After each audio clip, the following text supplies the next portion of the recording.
ఇక డీటెయిల్స్ చూస్తే బీఆర్ఎస్ దళారీ వ్యవస్థను రూపుమాపాలంటే కేవలం బీజేపీకే సాధ్యమవుతుందని రాజ్యసభ సభ్యులు డాక్టర్ కె లక్ష్మణ్ అన్నారు. ముషీరాబాద్ బీజేపీ ప్రచారంలో పాల్గొన్న ఆయన కాంగ్రెస్, బీఆర్ఎస్, ఎంఐఎం 3 దొంగ పార్టీలేనని చెప్పారు. తన హయాంలో పేదలకు ఇల్లు కట్టించానని చెప్పారు. నియోజకవర్గ ప్రజలకు ఇప్పటి వరకు బీసీ బంధు, దళిత బంధు, డబుల్ బెడ్రూమ్ ఇండ్లు, నిరుద్యోగ భృతి ఇచ్చిన పాపాన పోలేదని విమర్శించారు. తెలంగాణలో బీసీ ముఖ్యమంత్రి డబుల్ ఇంజిన్ సర్కార్ కావాలంటే బీసీ అభ్యర్థి పూసరాజును ప్రజలు గెలిపించాలని లక్ష్మణ్ పిలుపునిచ్చారు.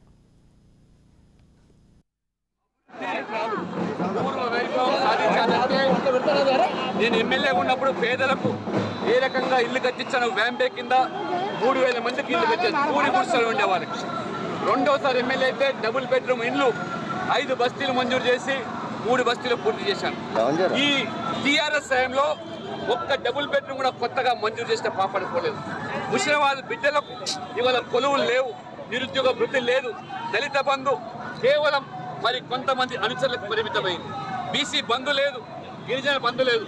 పేదల బస్తీలు ఉండేటువంటి ఈ ముషీరాబాద్ ఖచ్చితంగా తెలంగాణలో ఒక చరిత్ర సృష్టించాలంటే, బీసీ సీఎం కావాలంటే ఇక్కడ పూసరాజును గెలిపించి మొదటిసారిగా బీజేపీ ప్రభుత్వం అధికారంలోకి వస్తే బీసీని సీఎం చేస్తామన్నాం.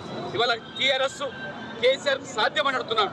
20 సంవత్సరాలు కేసీఆర్ గారే ముఖ్యమంత్రిగా ఉంటున్నారు అంటే ఒక దళితుడు ఒక బీసీ ముఖ్యమంత్రి అయ్యే అవకాశం మీ పార్టీలో లేదు.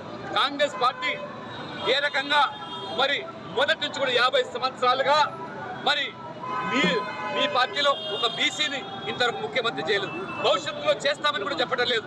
కాబట్టి అత్యధిక సంఖ్యలో ఉన్నటువంటి ముషీరాబాద్లో ఎస్సీ, ఎస్టీ, బీసీలకు న్యాయం జరగాలన్నా, సామాజిక న్యాయం కావాలన్నా బీజేపీ అభ్యర్థిని పూసరాజు గెలుపు అవసరము.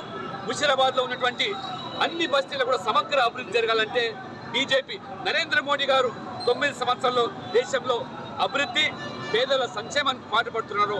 దళారీ వ్యవస్థ లేకుండా దళారీ వ్యవస్థ రూపుమాపాలంటే నరేంద్ర మోడీ తరహా ప్రభుత్వం డబుల్ ఇంజన్ సర్కార్ రావాలి. కాబట్టి తెలంగాణలో మార్పు కోసం బీజేపీ గెలిపిస్తాం. కాంగ్రెస్, మజ్లిస్ పార్టీ, ఈ బీఆర్ఎస్ పార్టీ, ఈ 3 పార్టీలు కూడా కేవలం ఒక పూర్తి పక్షులే, తోడు దొంగలే, అవినీతి పరులే, కుటుంబ రాజకీయాలు నడిపే వాళ్ళే. అదే రకంగా ఈ 3 పార్టీలు కూడా సంతృష్టికర విజయ రాజకీయాలు నడుపుతున్నారు. కాబట్టి 3 అతీతంగా బీజేపీకి మళ్ళీ అవకాశం ఇవ్వండి, అభివృద్ధికి పెద్దపీట వేయండి. అభివృద్ధి